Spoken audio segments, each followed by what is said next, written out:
Welcome, everybody, to the next episode of Beauty in the Breakup podcast. And I'm so excited to have my next guest, Cassy Summers.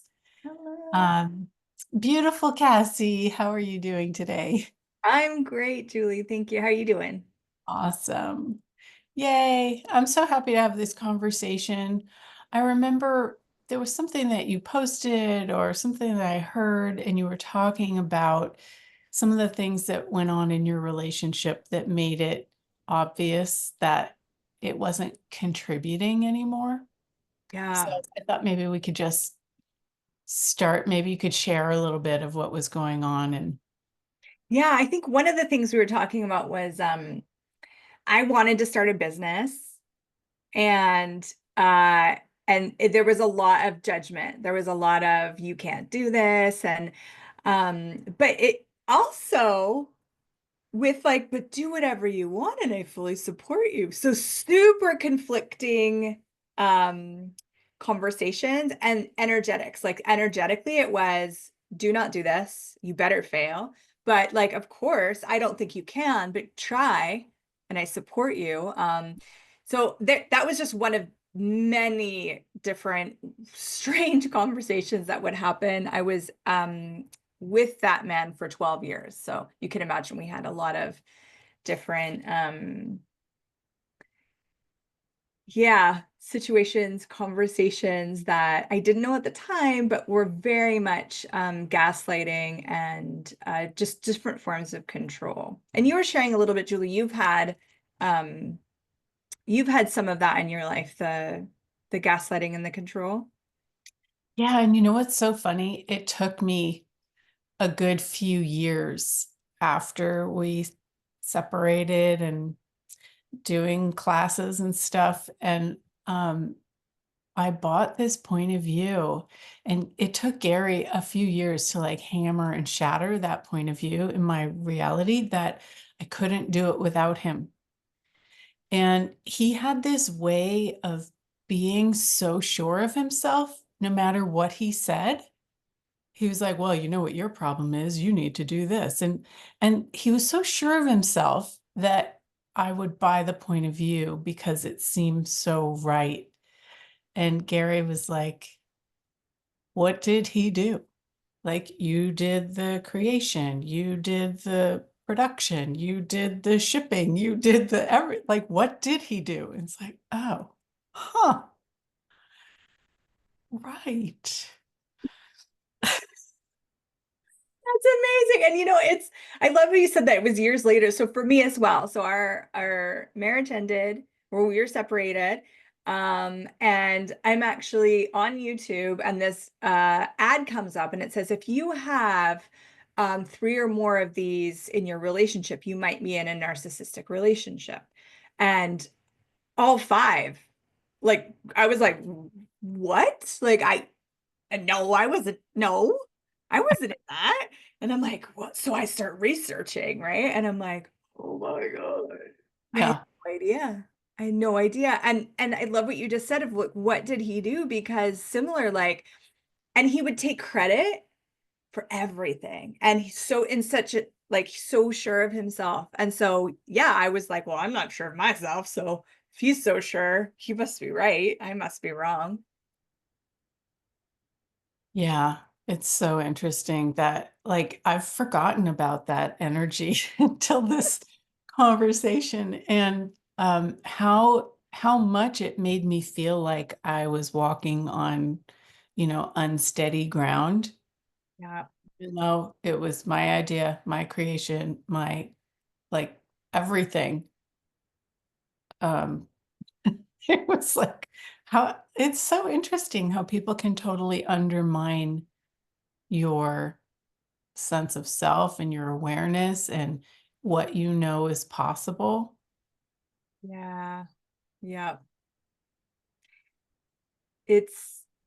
And there's been a lot for me, and I'm curious about you, of like unwinding that for myself because spending a lot of time with someone like that and all the undermining and over time, what you start to believe in the stories that you tell yourself about yourself, and then to start to break that apart and go, okay, well, what if I do have something to offer? What if I can do it on my own? What if I can uh, create money? What if I can, like all these things that you've kind of slowly bought that you couldn't?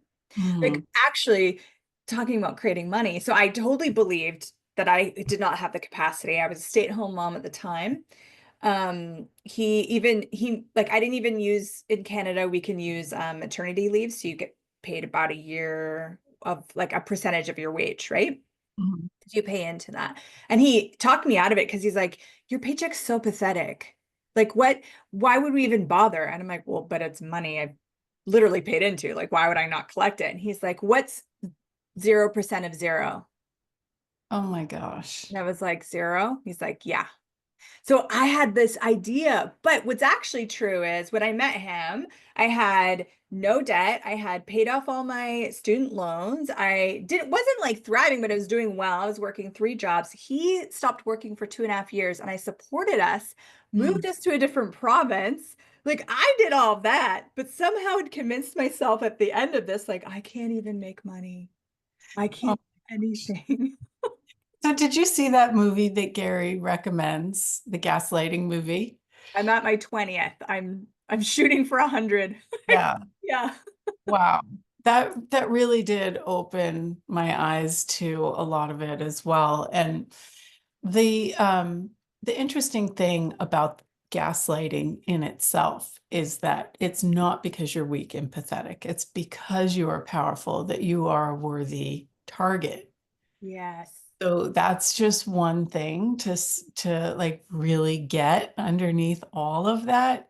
It's not that they were right and you know you're a mess and you can't create. It's that you're so powerful and like and they feel weak in comparison. And so like everything that we're sensing is actually their lack of confidence,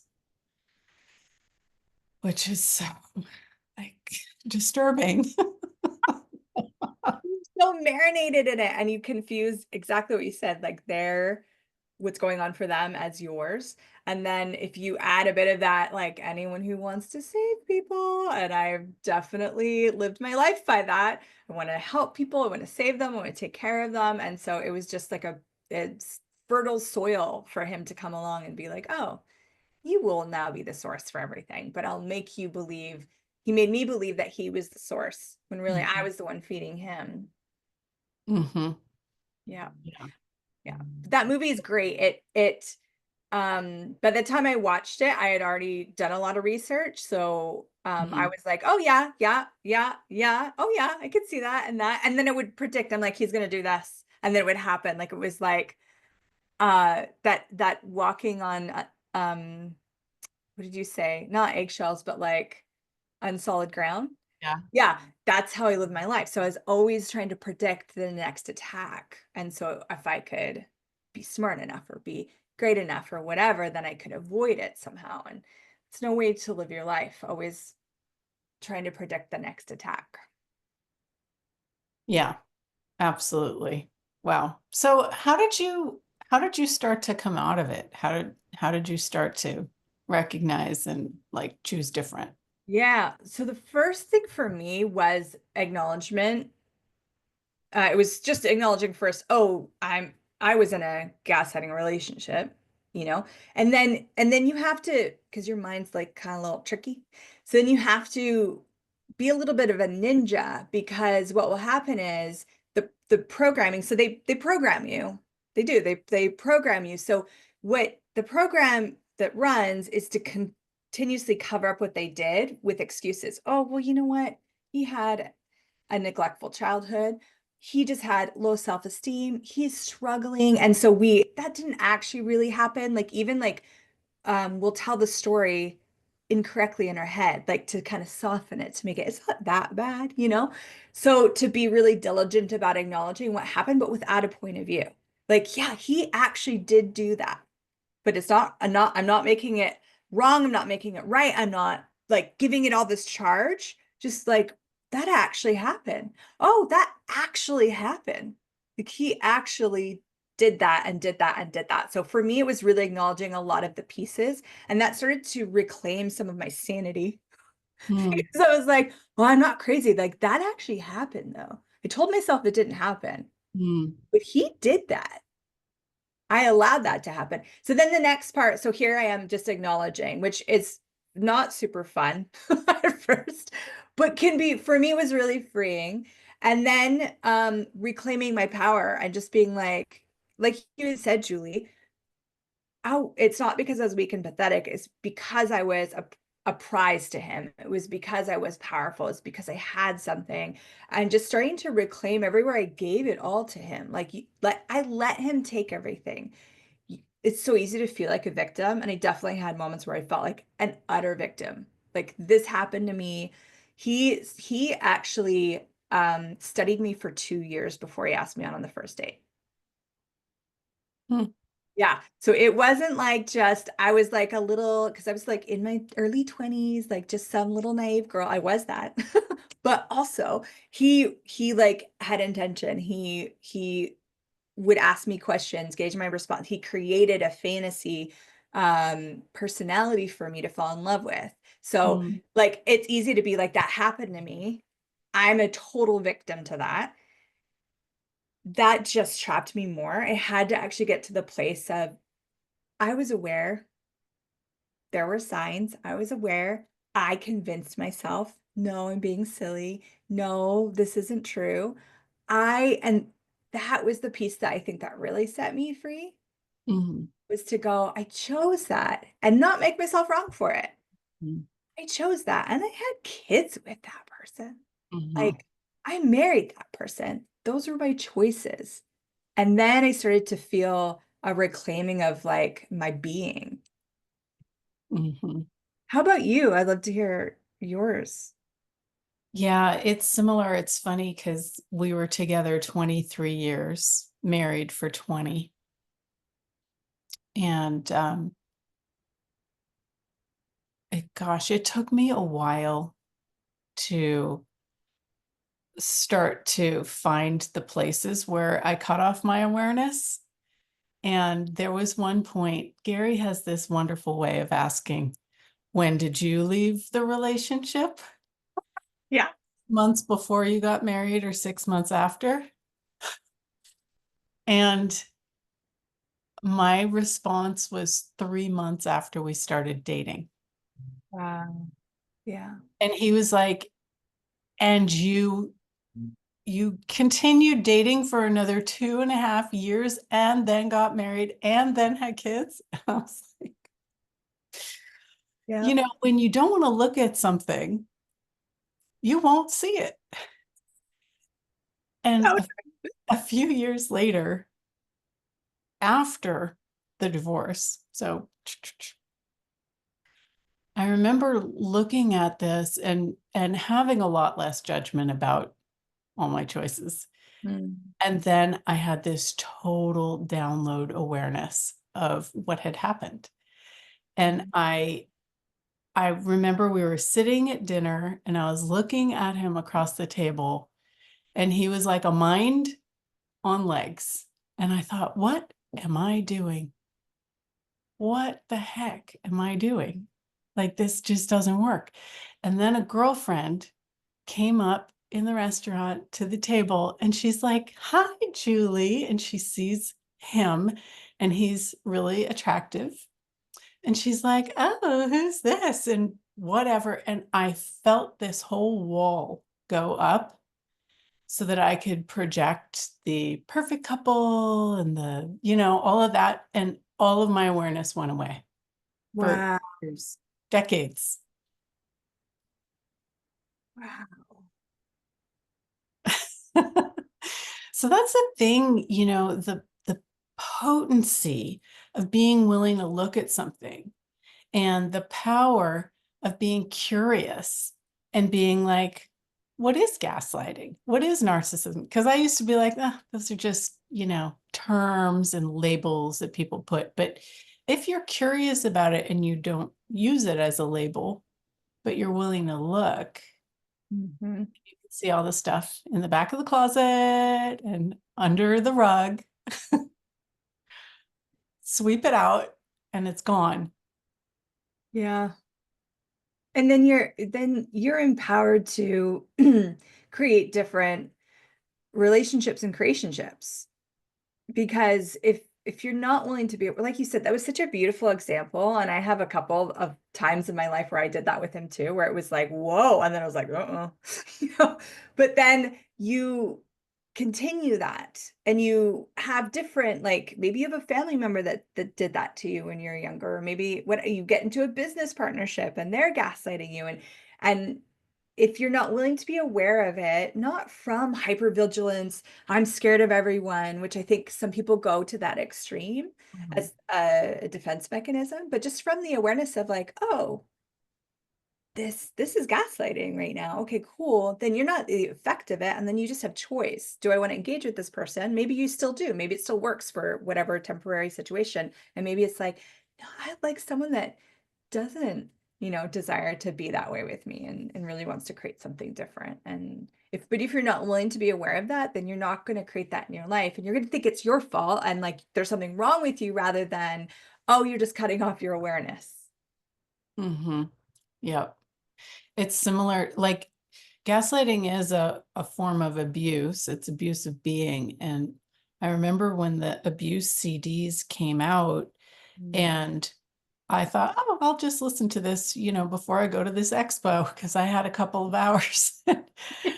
Like a Mack truck ran over me and I saw Gary at the expo and I was like, oh my God, I never thought I had abuse. And he said, yeah, that's because you had abusive being.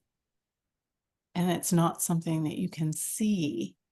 It wasn't physical, but it's like, it's almost more potent. I mean, almost any kind of abuse is Um, awful. And we choose it and we rise above it and we can choose again. yeah. Yeah, those invisible bruises and cuts on the being. It's, and if someone doesn't have the information, it can be really challenging to share this with someone, because they're like, what? So he just like, so sometimes he criticizes you. It's like, no, you don't understand. It's so much more than that. Like so much more than that. So it's and I love what you said. A lot of people, like you were like, I didn't think I had experienced abuse. A lot of people have no idea, which is why watching the movie Gaslight is so great.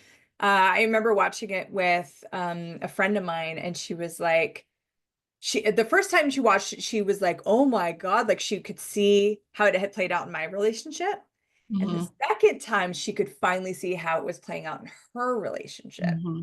Now, Mm-hmm. she doesn't necessarily have the same dynamic. He didn't study her for 2 years. He's not as like intellectual, but a lot of people they gaslight because their parents did it.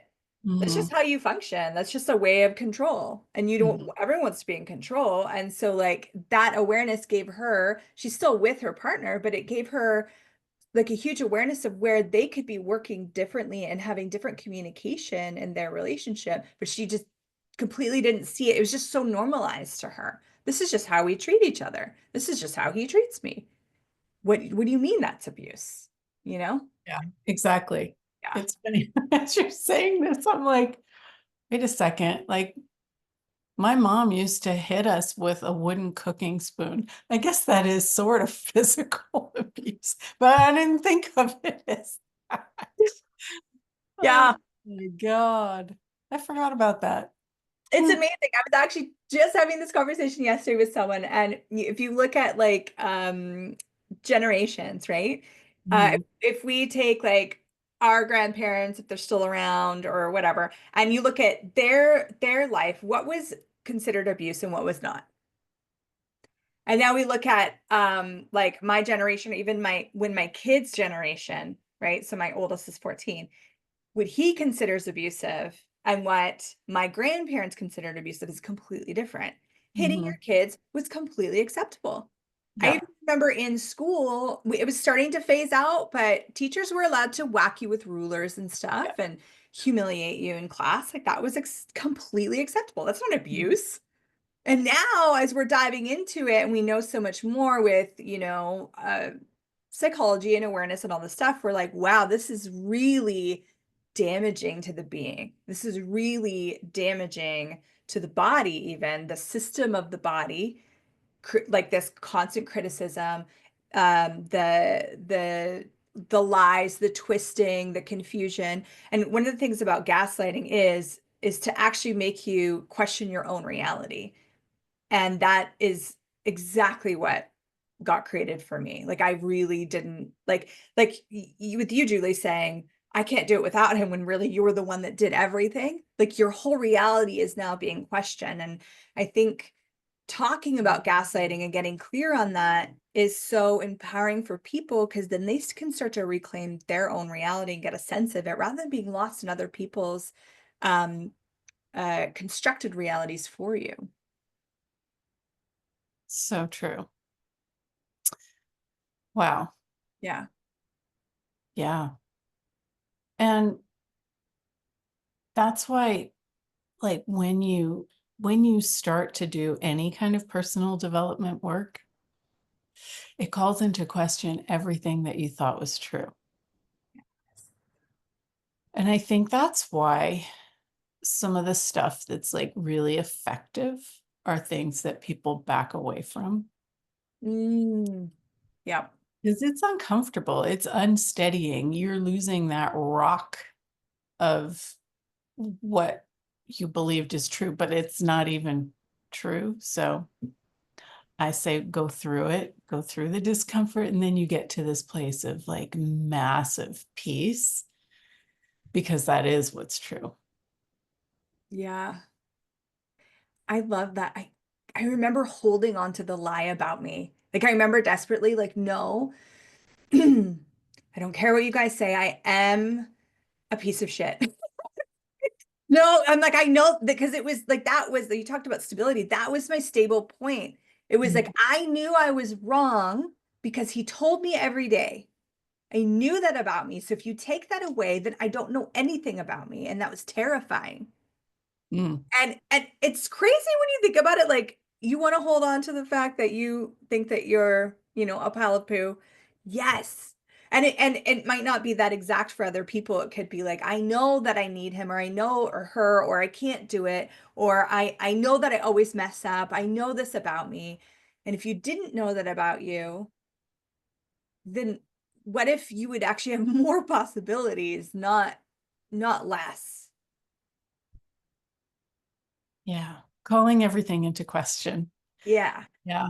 I used to believe that he was the best parent and that he loved the kids the most. And Gary would say, what part of loving your kids is leaving and not, honoring your commitment to every other weekend or whatever? And what part of loving your kids is um, poisoning the well Oof. about your mom and about access and about the things that they love? What part of loving you? And I would be like, no, but he loves them. Like it took me so long. I feel like I was so, well, you believe what they project. And that projection is so strong, you don't get underneath it to see what's actually true. You just said something so profound. Like you believe what they project. That's exactly it. Wow. And so how much are we believing what other people are projecting all the time? Yeah. And I think that's why when we just stand there and we're silent and we're being and we don't have the barriers, we can start to perceive what's behind the projection, and people will run away from you. The gaslighters will run away from you. They really will, because it's intimidating. Yeah. Yeah, and it but it and if you're willing to not have that point of view, like you said, because the point of view is what trips us, because it's like it might be someone you really care about, and you're like, God, I don't want to know that. Like, I don't want to know that they are using me. I don't want to know that they don't care about me or my kids. I don't want to. And I used to walk around with a lot of I don't want to knows, and that just created my life as a series of unfortunate events, really. And so when I was like willing to be like, okay, I can know that, and it's not going to hurt me to know that, which Mm, is, it's weird, but I actually thought it would hurt me to know mm, that. It won't hurt me unless I make it hurt me. So, okay, it doesn't have to hurt me. And what if it doesn't make me a bad person for seeing the truth, for seeing the ugly, the darkness, the evil? Because if I don't judge it, then it's just like, oh, there's a tree. and it doesn't hurt them either, Yeah, which is interesting. it It's is like the interesting. truth doesn't have to hurt. No, It's just the information for you to give yourself more possible choices. yeah. Cool. How does it get better than this? Yeah. Hmm. So, hmm, what are you creating these days that you might like to invite people to? Oh, thank you. I'm launching a new 3-month program called Business Energetics.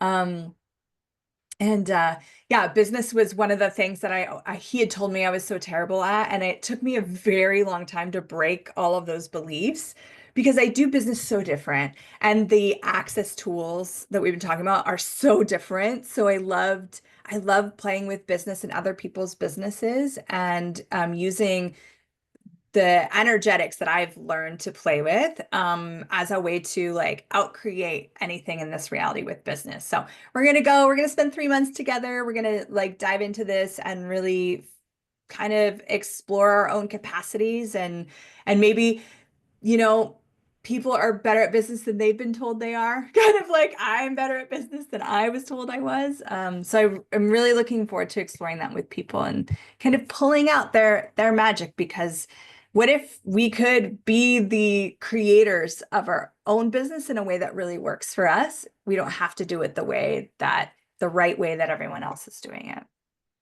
Amazing. Yeah. Cool. Well, I'll be sure to post that in the show notes. Thank you. And thank you for coming on. And I hope that this opened up some awareness for each one of you. Listen again and again, because there was a lot in here. Yeah. Just so And much. yeah, thanks so much for being here. Okay. Thanks, everybody.